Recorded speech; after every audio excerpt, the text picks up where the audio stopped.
In 2014, Pastor Mark Driscoll abruptly resigned from Mars Hill Church after an investigation found him guilty of arrogance and a pattern of abusive leadership. Then Driscoll moved south to Arizona to start another church. And as my guest will describe today, it's deja vu all over again. Welcome to the Roys Report, a podcast dedicated to reporting the truth and restoring the church. I'm Julie Roys.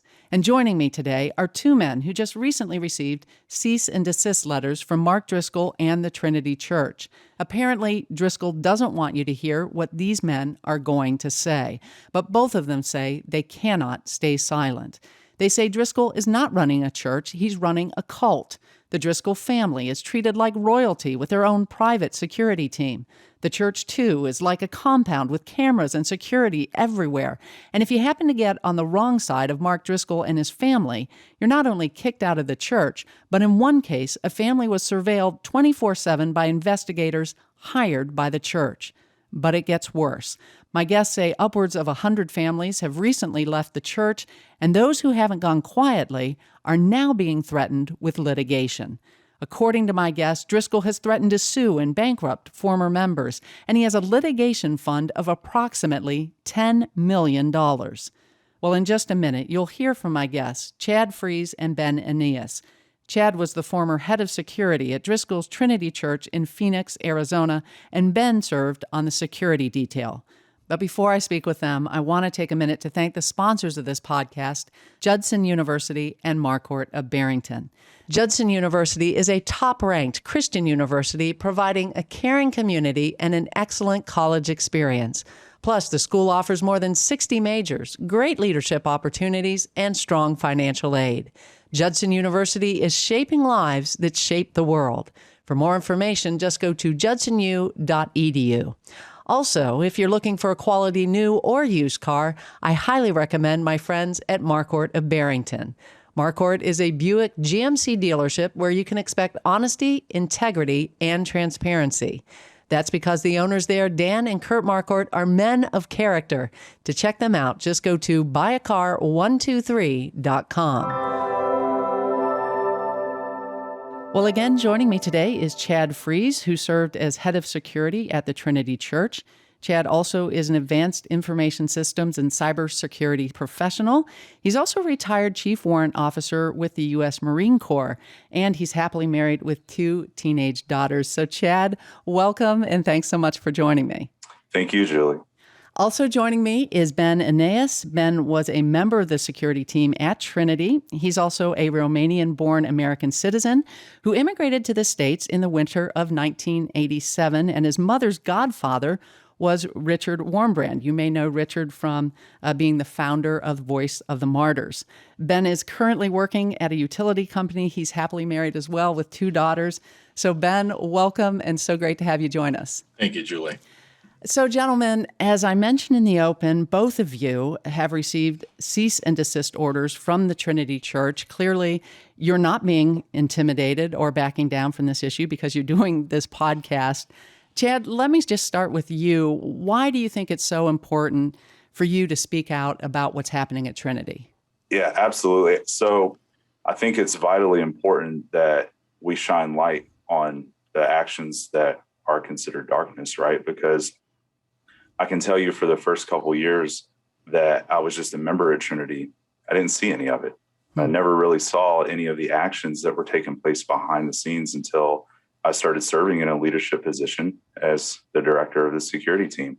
Started partaking in meetings and conversations with the pastors and staff members and got to see their true behavior and how they talk about people and treat people. And starting with Mark Driscoll himself, how he treats his staff and some of the things that he would say to them. So it's important to shine the light on that. And oftentimes you'll see that concealment, things that are people don't want the public to be aware of, or even their own church congregation, it's concealed. And Scripture shows us that is darkness. So there's times to bring it to light, and there's times to talk about it in private. And we did. We took the Matthew 18 approach. We talked about things in private with the staff members, with the pastors, and didn't get anywhere. So we just want to equip people with information so they can make their own informed decision.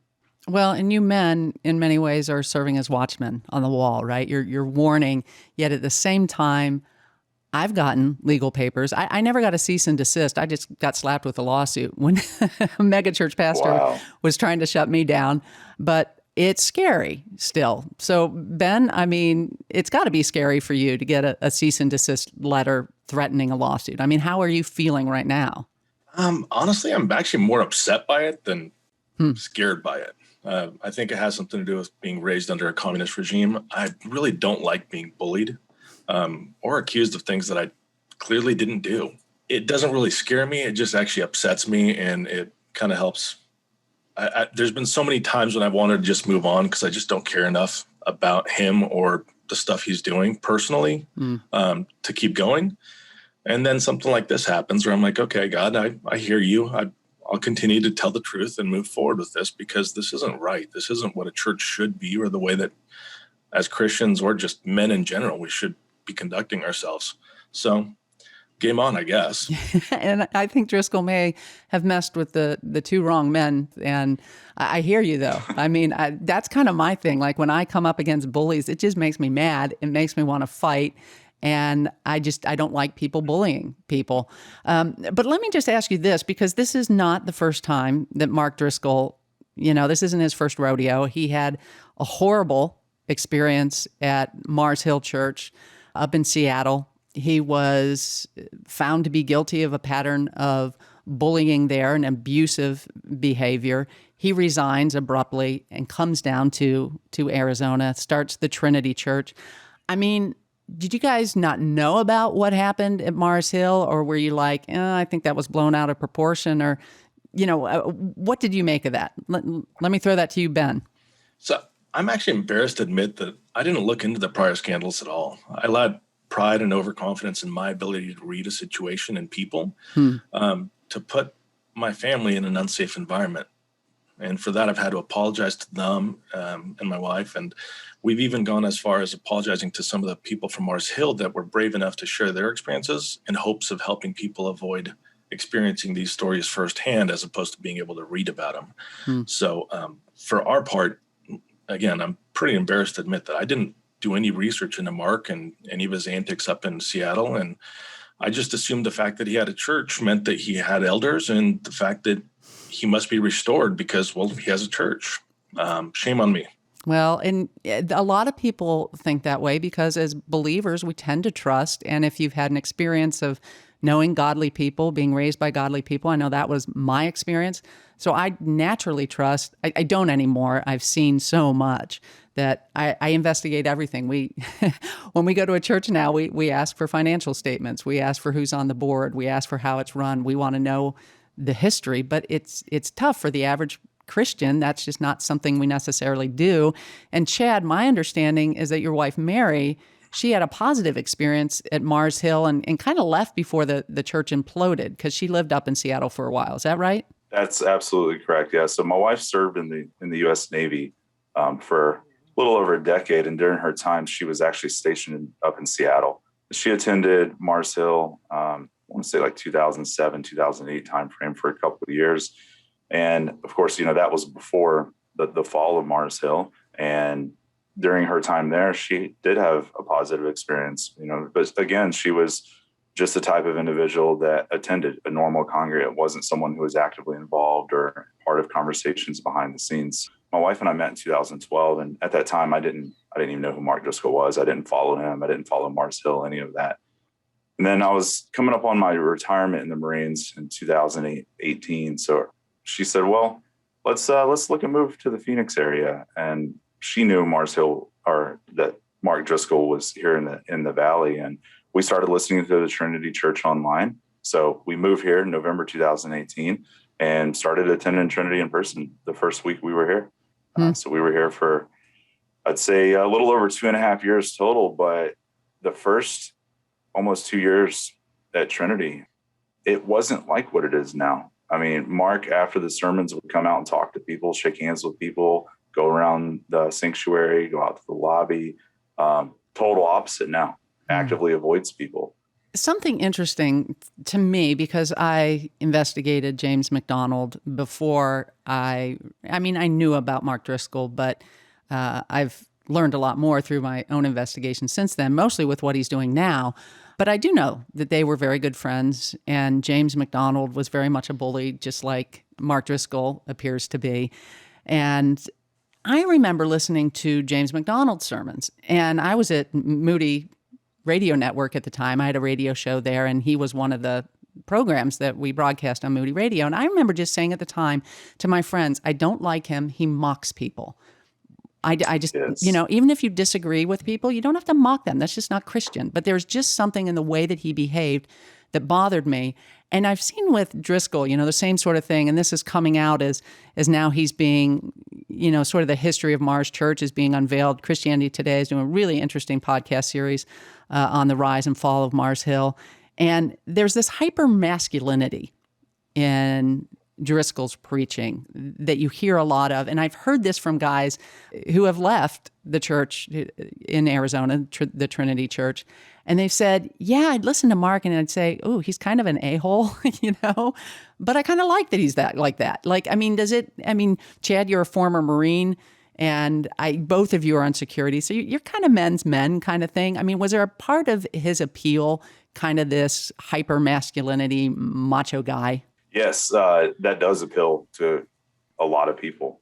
Being a Marine, I appreciate truth and honesty, sometimes abrasiveness if you're just straightforward instead of kind of beating around the bush and being too sensitive about certain things. And Mark is not that whatsoever. He's, like you said, the hyper masculinity does come out, mock certain types of people on stage, even in his sermons.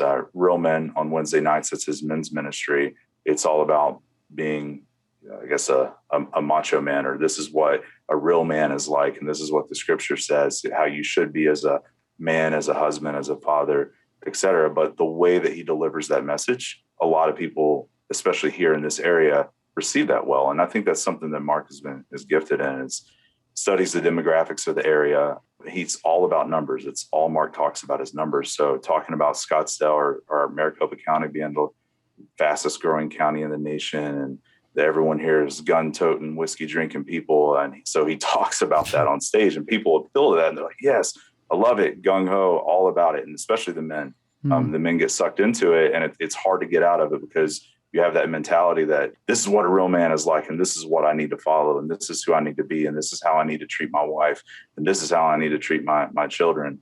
People are drawn to that. Nobody doubts the fact that Mark is incredibly gifted. He's super smart, wicked quick with his wit. His CPU just works faster than most people, and I'll give him that.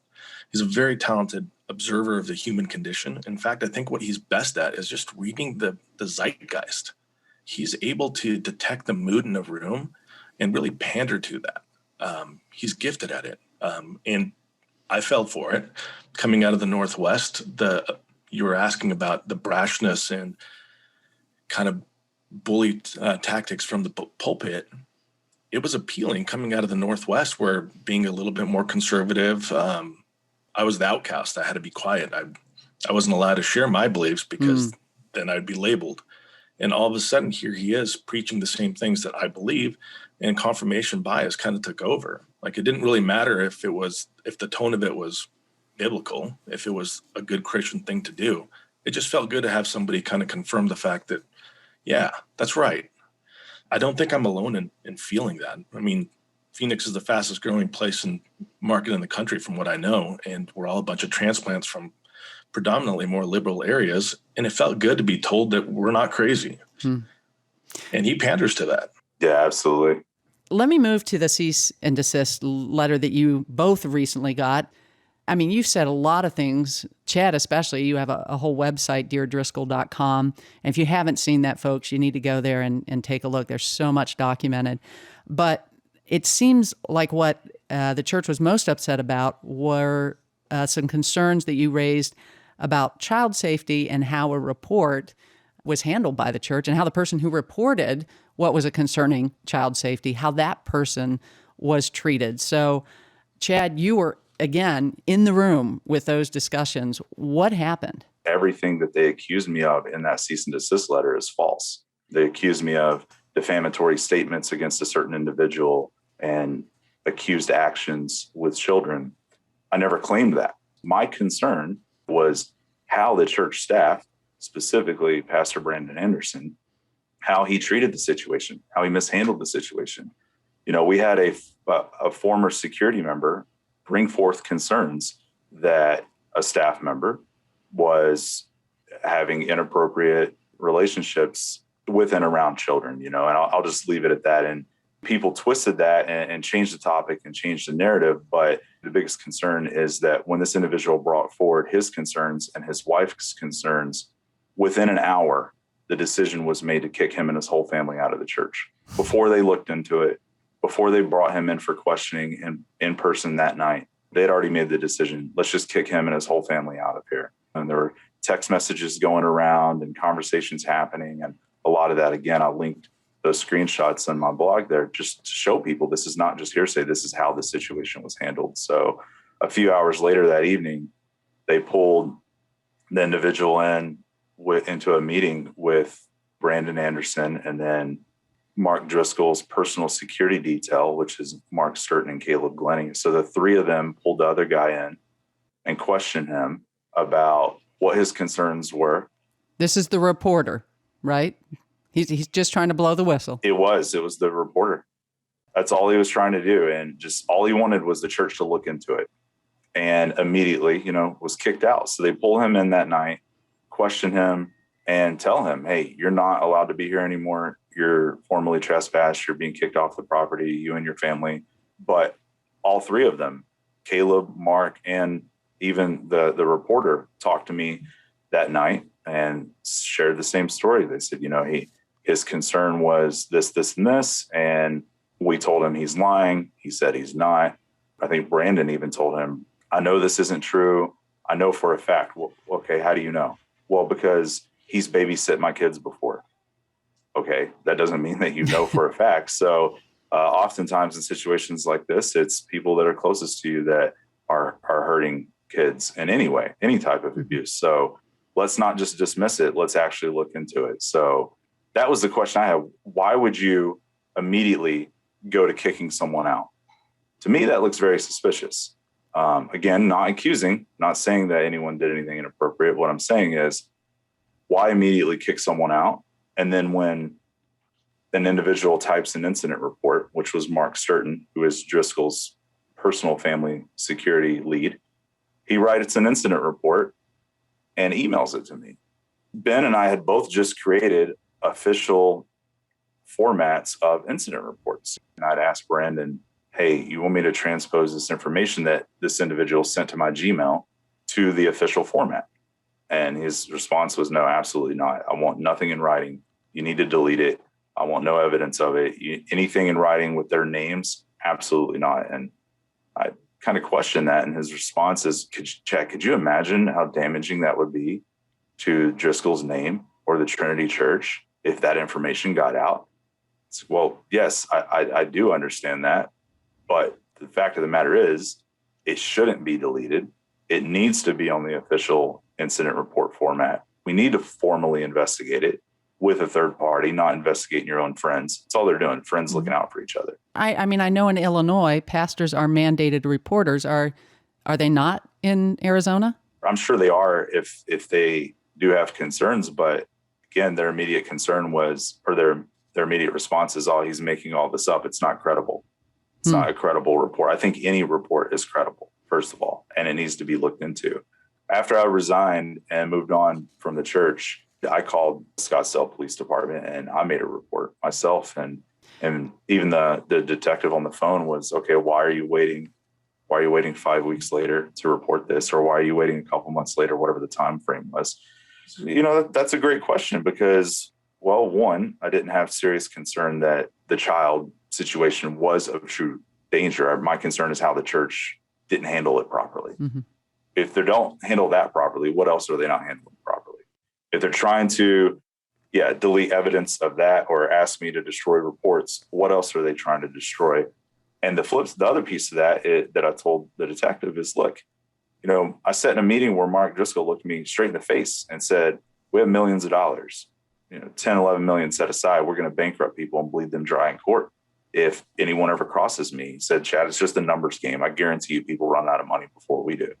And I knew, and I knew he had made those threats and sent cease and desist letters and who knows what other legal threats from his Mars Hill days. So I made note of that. I made a mental note. He looked me dead in the face and told me that. And so people are a little hesitant to come forward and report things and report abuse and report how he treats them. Even staff members, even pastors that have recently been fired and left are afraid to speak out. And I pray that they share their story and when time is right. The actual email that you did get from Mark Sturton is posted. There's some names redacted. You have not posted names and naming who the person who allegedly violated, as I understand, violated church protocol for how to deal with children. That was part of it. But you've redacted that name. But it does say on here what some of the accusations were, and then it says resolution. It was made clear to, again, the person who reported, he and his family are no longer welcome at the Trinity Church based on the false accusations. Again, no investigation, but the church determines they're false accusations and slander on the character of a member of the Trinity Church staff. That's concerning in and of itself. If there's any suspicion or report of anything inappropriate with a child, you do need to report that to, Department of Children and Family Services, police, somebody, the authorities. Let them do an investigation. And then you also say when you requested, because again, this is part of the thing with Trinity, right? There's like hardly a place on the entire campus where there's not a camera. Am I right? Yeah, there are cameras everywhere. Okay. And you asked specifically access to those video cameras. You wanted to see, because it would be documented if there were a violation of protocol. It would be right there on the cameras. And you were told what? I was never told yes. I was never told no. There were a handful of times I asked for copies of the video. And again, keep in mind, I was taking over as their lead cybersecurity guy as a volunteer. That's what I do professionally. So I think Ben and I both asked for a copy of the video. We were making the evidence form. We were making the incident report form. And we said, we need to look into this. And I couldn't access any of the cameras at all, even though I was helping the tech team. So Ben, as I understand, you're kind of Chad's right-hand man during this whole thing. So you weren't necessarily in all of the meetings, but you knew the whistleblower. You knew all the parties involved. What did you observe? So I did know the whistleblower. Chad was sharing information with me in the moment. And together we were formulating a plan, like how do we proceed? What do we do next? What documentation do we need to gather? Even at the time when this allegation was made, we didn't think it was credible, as in we didn't think what was accused actually happened. But we felt like it was important to exonerate the actual staff member by doing a full investigation. That's not something I would ever want a question mark to just hang out there.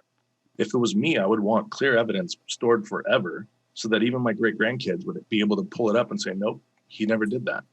So I felt like they were doing him a disservice by just kind of brushing it aside like it was something that doesn't even matter. A few weeks after this incident, I sat in another security meeting with all the pastors were in Mark's office. And this individual was at the table and he admitted, he said, I did mess up. I learned a lot of lessons from this. I did not always abide by our policies and procedures. I did violate them on more than one occasion. But the Mark and the rest of the staff, they're laughing about it. And they said, this is just an absurdity that anyone would accuse him of that. And that's when he shared with me, well, I did not stick to our policies and procedures 100%. Well, in the newsletter that Trinity sent out, they claim in there that, they have policies and procedures in place for the safety and protection of the children. And we've never had a credible report. I think this is a credible report. Any report is credible and it needs to be looked into. And then they go on and they say, well, we've not had anyone violate these policies and procedures when, in fact, they did. The person in question and being accused admitted to violating policies and procedures on this specific topic about what we were discussing and what is in that cease and desist. So where I'm going with this is, one, they lied in their newsletter. Two, the cease and desist is full of lies. So the day that we were served the cease and desist letter was the day that Mark Driscoll had R.T. Kendall come preach at Trinity about total forgiveness, all about total forgiveness. We need to forgive those that have wronged us and totally forget about it, let it go. The same day that he had that guest speaker come preach about this was the same day that we all got served our cease and desist letter. Wow. The impact it had to my wife and kids is we were sitting at home and the guy comes to the door of the service, the cease and desist letter. And something that's important to note about my wife is she does suffer from severe anxiety. And when we're served those papers, she immediately had a breakdown. My kids are scared here at my house. Yeah, kids are terrified. My wife's terrified because we knew that Mark had threatened to bankrupt people, bleed them dry in court, take them for everything they have. Again, back to that conversation, Chad, it's just a numbers game. I will destroy their lives. I guarantee people run out of money before we do. So that's the first thing that pops in my wife's mind is we're going to lose our house. We're going to lose everything over a bunch of lies. But even knowing all of that, I prayed with my family through it. My wife on many occasions has asked me, maybe we just take down deardriscoll.com. Maybe we just stop speaking out. And the more and more that we pray about it, and Ben mentioned this earlier too, the more that we feel like, well, maybe we should just step away from this. Something else pops up and God reveals something else like this is why you all need to share the truth. But when you bring something up before Mark Driscoll or the Trinity Church, you're kicked out, as we see happen with this individual here. And this isn't an isolated incident. This happened to several people. I mean, their official trespass list through Scottsdale PD is lengthy, I guarantee you. So knowing that they kick people out of church and then they start slandering them. This person's toxic. They're demonic. They're liars. Everything that they're saying is false. I mean, even to this day, Pastor Darian Bennett, who leads the men's ministry, is telling people everything on Dear Driscoll's false. It's all fabricated. It's all lies. Chad and Ben are toxic. They're demonic. They're liars. And it's important to note, we were in Darian's chaplaincy program. And to this date, they're lying. They're slandering us. They're saying things that are in the cease and desist letter. I mean, they're even saying things about you, Julie, that shouldn't be said. I have heard that. I'm a lesbian feminist, isn't it? They say that, yes, you're a lesbian, feminist, atheist. They're talking about you in the chaplain program, like where you're supposed to be training and developing men to be godly men and chaplains. That's what they're saying about you, about others, about me. And that's what they try to do, though. And that's one of Mark's tactics. And if you look at his study up on cults, that's why there's a comparison between Trinity Church being a cult and led as a cult leader. And because those traits are there and they're almost identical.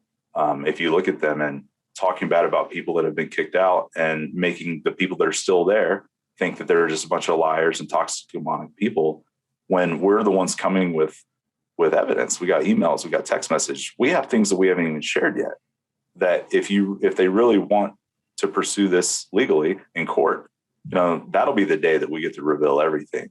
So that's why I'm not afraid. I'm looking forward to the extra revelations, but just to set the record straight, for what was said about me, I am not a lesbian. I've actually been married 35 years. I have 2 grandkids. I love Jesus, and I'm not even a feminist. So those things are not true. But again, that's what happens when you've got a system that has to protect itself. It begins telling lies about other people. One of the first red flags that I understand that you experienced was on February 27th. There was this incident where I understand a man got up on stage. Ben, I believe you were on stage, or you were the first to come up on stage. This man, I think, was inebriated. Talk about what happened there, and then how Mark handled it, and kind of what that revealed to you. This gentleman rushes the stage, and I was kind of looking over my shoulder to the left, and he came from the right. And so as soon as that happened, I jumped up on stage just to kind of protect Mark and make sure that nothing bad happened. And it was clear that the man was inebriated. He was just asking for prayer. He wasn't threatening in his demeanor and his language. And he wanted somebody to pray for him, which I think is a good thing in a church. Maybe poor timing, but it wasn't anything hostile or threatening. And so we escorted him off the stage, went out front with him. We called the police. But after that, everything kind of spiraled. Security got ramped way up. I went out to dinner with my wife after church service, and Chad actually came in and was serving as security during the youth group, the kids' high school group. Mm-hmm. And I'll let him carry the story forward from that point. Brandon had pulled me out front and said, "Hey, I want to talk to you out front. Do you have a minute?" Sure. So we walk out front of the church again. We step outside, and he said, "Hey, just, the last guy that was the director of security," and I'm purposely leaving his name out, but I decided to let him go. He's fired as of tonight because of what happened. And we want to hire you full time to take over as the director of security in a full-time paid position. And I clarified, I said, "So you want me to leave my current job to come work here full time?" And he said, "Yeah, absolutely." Well, I'm going to have to pray about this and think about this because that's a big commitment. But something just didn't sit right with me when they were offering me this position. So I told Brandon, let me pray about it. Let me talk to my family about it, and we'll see where it goes from there. Wasn't one of the things that one of the leaders of the church communicated to you is that Mark was upset that nobody drew their weapon on this guy? Is that true? Yeah. So that conversation took place like probably 20 minutes after mine and Brandon's conversation ended. So John Welnick, he comes out the door that leads up to Mark's office, and he came down. I could tell he was really stressed out, and I said, "Yo, John, what's going on? You okay?"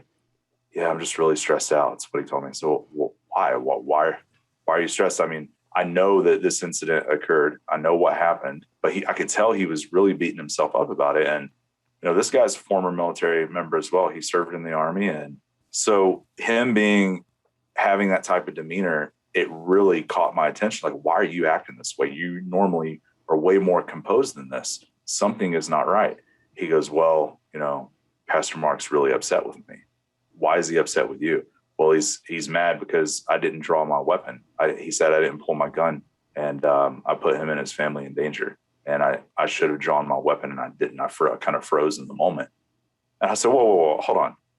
Pastor Mark Driscoll told you that you should have drawn your weapon on that guy. And he said, "Yeah." And he goes, "I probably should have. If this happens again next time, I won't hesitate." And that's when he started asking me about training options and running fire drills and going to the gun range. And I said, "John, just stop. Like, I don't care what Mark told you. He's wrong. And I mean that respectfully as a professional who's handled countless amounts of firearms over the years. And you always want to aim to de-escalate the situation, not escalate, no matter what situation you're in. So had you drawn your firearm on stage, you would have immediately escalated through the roof. It's Arizona. Most people in the audience, in the sanctuary, in the congregation, are carrying on their own, not even part of security. I'd say probably 50 to 75% of people in the crowd had their weapon on them. And if you're a random dude, they don't know you. Most people don't know you. You pull a weapon. That guy had no weapon. Yeah, he was intoxicated. He was only wanting prayer. He wasn't attacking. He was 15, 20 feet away from Mark. No, absolutely not. You should not have drawn your weapon. And then, like Ben said, that day was the pivotal moment that they cranked security from like a 0 or a 1 to a 100. It was not just money and support, like fiscal support. It was, let's crank the paranoia up to a whole nother level.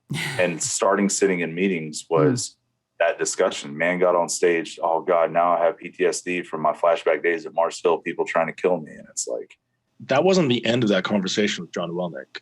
John Welnick, Chad, and I ended up having 2 separate conversations after that fact, ranging over the next couple of weeks. One was during the chaplaincy class that we were all in together, and another one was at the gun range, where he was still questioning whether or not he did the right thing in not pulling his weapon.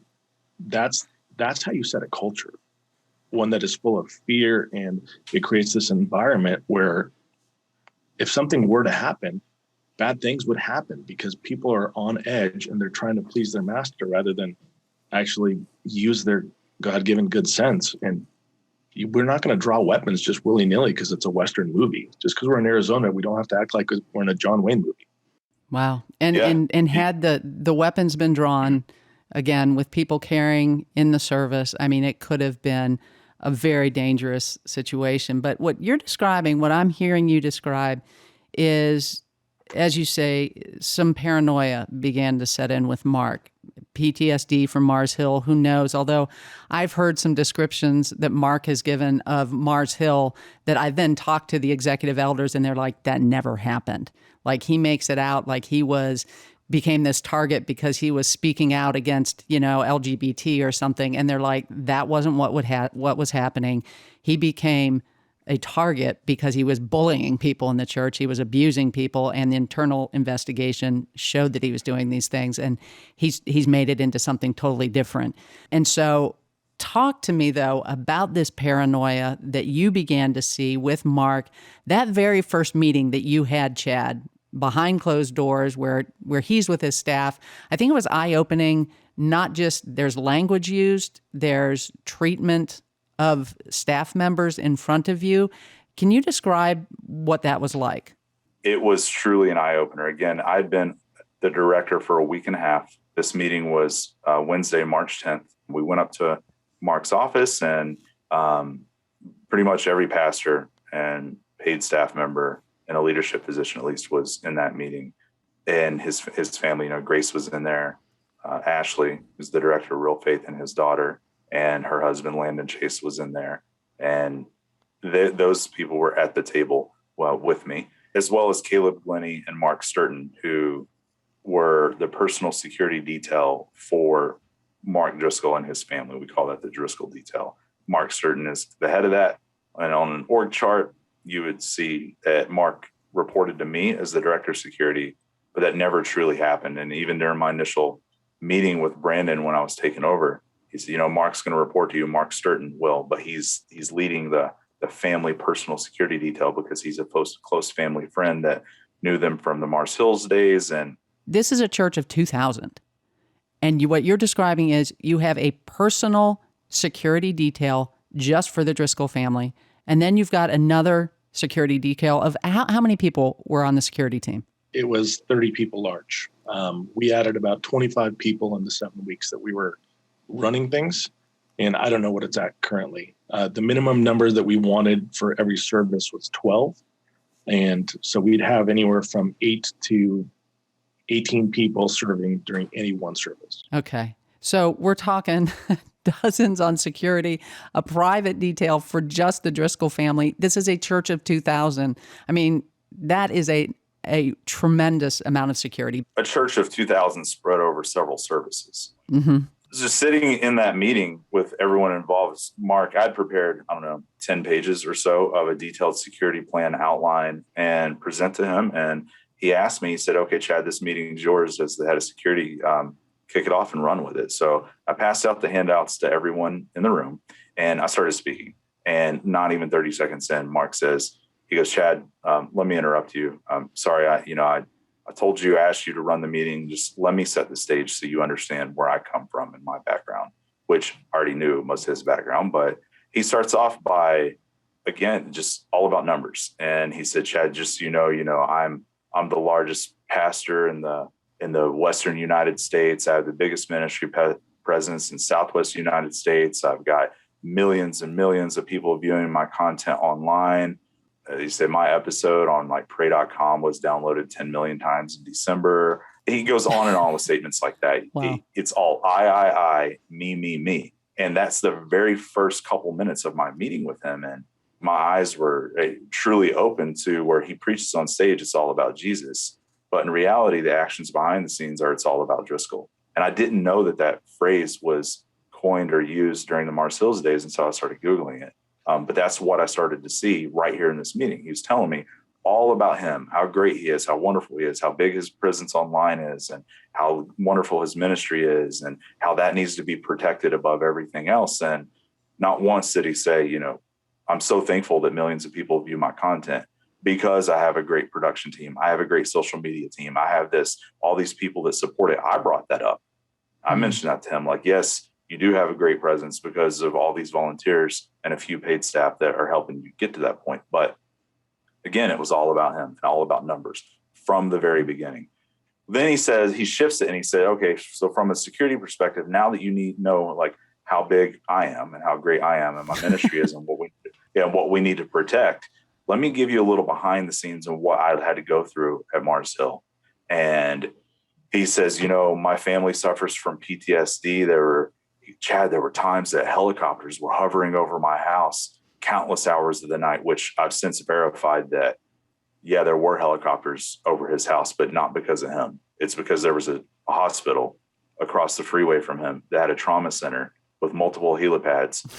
You start listening to what he says and you can start picking out the lies and how he twists it. He's telling me stories about how his former head of security, who I've recently have made contact with, what tried to kill him, tried to have his family murdered, tried to have his kids kidnapped in the streets right in front of their house. Wow. Tried to, his kids are playing in the yard or in the woods, and people try to attack them and stone them and throw stones at them. And he's telling all this stuff to me. My former head of security put my address online. I had to move 5 times. He tried to have people come to our house and break in and hurt my family. And when you talked to the former head of security from Mars Hill, I'm suspecting here, did he verify these stories? No, they're not true. Okay. It's all fabricated or twisted based off of another story that may have had some truth to it. So no one was out to kill him and have him and his family murdered. But what's something that was funny was while he's telling me this story, I noticed Ashley kept looking at me, and she and Landon were both sitting there kind of squirming in their chairs. They didn't seem very comfortable at all. And Mark's looking at Grace. He looks at Ashley after he gets done telling me all these stories. And Ashley looks at me and she goes, Chad, it's like this. Everyone wants to be a celebrity, until they are. And you just don't know what it's like to be a celebrity and to live this celebrity lifestyle. And once you're a celebrity, everyone's just out to get you and lie about you online and make all these stories up. And I guess that's just what that's just the life of a celebrity. And in my mind, I'm thinking, well, when you're not a celebrity, most people, Ben can attest to this. We interviewed countless people to join the security team, and hardly anyone even knew who Mark was. Most people there don't know his history, and they've worked very hard to conceal it. So Mark's sitting there. So back to the story, I just thought that was funny. Like, okay, we're such celebrities and this is how big and important we are. That was really this driving factor of the conversation was, let's protect our status and understand what my family's been through. We've been through such traumatic experiences. And then Mark shifted, and he was very soft-spoken the first, 20, 30 minutes. Then he got real angry, and he said, Chad, I do not trust a single man on my staff. I don't trust them. Not a single one of them. And sprinkling a few curse words in there. So he's going on and on. Chad, I don't effing trust any of them. Who knows what could happen next? And he's one thing after another. And he turns around, looks at Brandon. Now, mind you, Pastor Brandon Anderson sitting on the couch behind him, not even at the table with us. He's behind him. So Mark turns around and he points in Brandon's face and he yells at him. And he's like, this is your effing problem and you better effing fix it. And just cursing him and yelling at him. And Brandon's face turns blood red.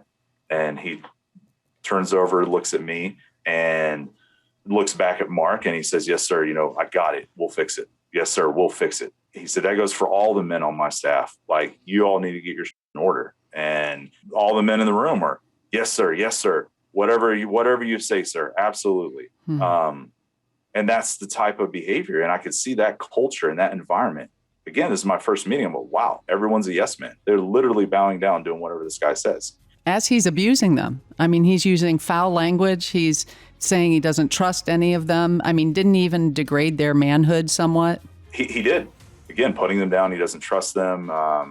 Just basically challenging their manhood, which is what he does on Wednesdays at Real Men, And the rest of that meeting was just getting into the details of security planning and his concerns about people were out to get him and his family. I mean, that was a running theme throughout the next 2 hours of conversation. That's just a glimpse into the world of Mark Driscoll and the Trinity Church. But in part 2 of my interview with Chad and Ben, you'll hear more about the cult of personality at Trinity and the paranoia of Mark Driscoll. You'll also hear about the spectrum of trust. The higher you are on the spectrum, the more access you get. And access to what? He said, the access to the Driscolls. The Driscolls are level 10. Then he said, so Chad, you're at like an 8. Ben is even lower than you, Chad, because he can't get his wife under control. In part 2 of this series, you'll also hear about the web of celebrity pastors that continue to run cover for Driscoll and platform his ministry. It's a story that exposes, once again, the evangelical industrial complex. Part 2 will release in just a few days, so please be watching for that. Thanks so much for listening to The Roys Report, a podcast dedicated to reporting the truth and restoring the church. I'm Julie Roys. If you'd like to connect with me online, just go to julieroys, spelled ROYS.com. That's julieroys.com. And just a reminder to subscribe to The Roys Report on Google Podcasts, Apple Podcasts, and also on Spotify. And then if you would, help us spread the word by leaving a review. We'd really appreciate that. And then please share this podcast on social media so more people can hear about this great content. Again, thanks so much for joining me. Hope you have a great day, and God bless.